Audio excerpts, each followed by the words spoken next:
இப்ப நம்ம ஹீரோவும் அவங்க பையனும் தும்பாட் கிராமத்தை விட்டு வீட்டுக்கு வராங்க. அங்க என்ன நடந்தது அப்படின்னு சொல்லிட்டு அவங்க அம்மா கேக்குறாங்க. அந்த பையன் அது அப்பாவுக்கும் எனக்கும் இருக்கிற விஷயம், உனக்கு அது தேவையில்லாது அப்படின்னு சொல்லிட்டு சொல்றான். இதனால அவங்க அம்மா அடிச்சிடுறாங்க.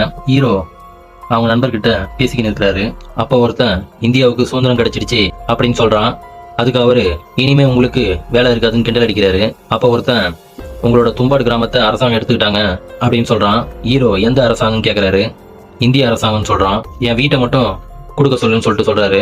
இனிமேல் எதுவுமே நடக்காது, வீடு கிடைக்கிறது ரொம்ப கஷ்டம் அப்படின்னு சொல்லிட்டு சொல்றாங்க. ஹீரோ ரொம்ப மன உளைச்சல் இருக்கிறாரு. இதனால பையன்கிட்ட ஒரு இடத்த திறக்க சொல்லுவாரு. அதுல பணமும் தங்கமும் இருக்கும். அதை பார்த்து அவங்க பையன், அப்பா இது ரொம்ப நாளைக்கு வரும்பா அப்படின்னு சொல்லிட்டு சொல்லுவான். ஆனா ஹீரோ தும்பாட்டுல இருக்கிற வீட்டை நினைச்சு அழுகிறாரு. ஹீரோ அவங்க பையனை இப்ப அடிக்கிறாரு. அந்த பையன் அவங்க வீட்டுல இருக்கிற ஒரு பொண்ணுகிட்ட தப்பா நடக்க ட்ரை பண்ணுவான். அது ஹீரோக்கு தெரிஞ்சு அவனை அடிக்கிறாரு. அப்ப அந்த பையன் பேராசையால ஹீரோ கிட்ட, நம்ம அஸ்தரோட இடுப்புல இருக்கிற பையில இருந்து தானே தங்கம் கிடைக்குது, நம்ம அந்த பையையே எடுத்துடலாம் அப்படின்னு சொல்லிட்டு சொல்றான். அதுக்கு அவங்க அப்பா, அது எப்படி முடியும் அப்படின்னு சொல்லிட்டு சொல்றாரு. நம்ம நிறைய பொம்மை செஞ்சு எடுத்துன்னு போலாம், அது ஒண்ணு ஒண்ணா சாப்பிட நம்ம போட்டுக்கினே இருக்கலாம் அப்படின்னு சொல்லிட்டு சொல்றான். ஹீரோவும் இதை நினைச்சு ரொம்ப சந்தோஷப்படுறாரு.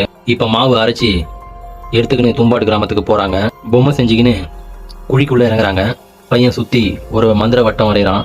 அப்ப ஹீரோ 2 பொம்மைங்களை எடுப்பாரு.